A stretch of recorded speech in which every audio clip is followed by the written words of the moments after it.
some noise.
My earliest memory of soul food has to be just going to my grandparents' house on the weekends, making fried chicken or fried fish, fried something. I've been cooking since I was tall enough to reach a stove. My mom taught me literally everything I know, all the basics. She was in and out of kitchens her whole life. I've never seen my mom in a job where she wasn't cooking. She's super happy in there, and just feeding off of that energy with her is dope.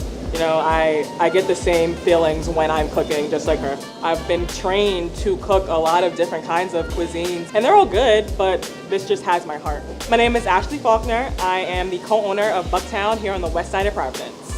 Let me tell you my 4 commandments on soul food.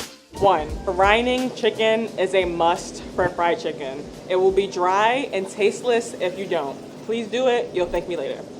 2, if you want fluffy buttermilk biscuits, everything has to be cold. Throw everything in the freezer. They'll be the perfect fluffy biscuits.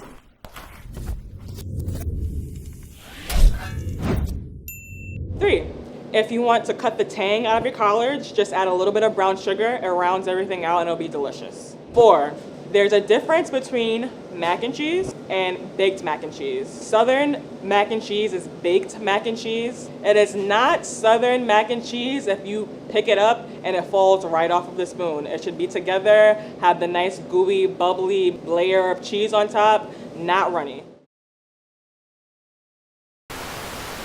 New England tonight is struggling with the worst snowfall in its history. Raging blizzard that came in on winds of up to 100 miles an hour, bringing death and destruction to the whole region. And Rhode Island had the worst storm in its history. 26 inches of snow, and along the coast, winds up to 100 miles an hour. Mannequins in a downtown Providence department store window seem to be the most comfortable inhabitants of this city following the worst snowstorm in its history.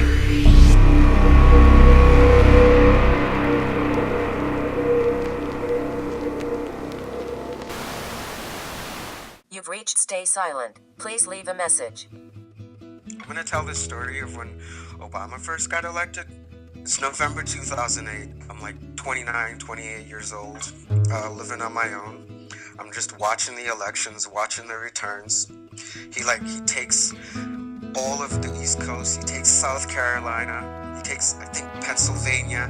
And then, bam, they announced that he was elected president, the first black president of America. I jumped out of my seat, so completely ecstatic and crying, and I couldn't believe that this shit was really happening. I go and I visit my mom. I go downstairs to her house and I give her the biggest possible hug I've ever given her. We squeeze and hug each other for like a couple of minutes on end, both of us just crying our eyes out. And that was like the day. It was just this most ecstatic day.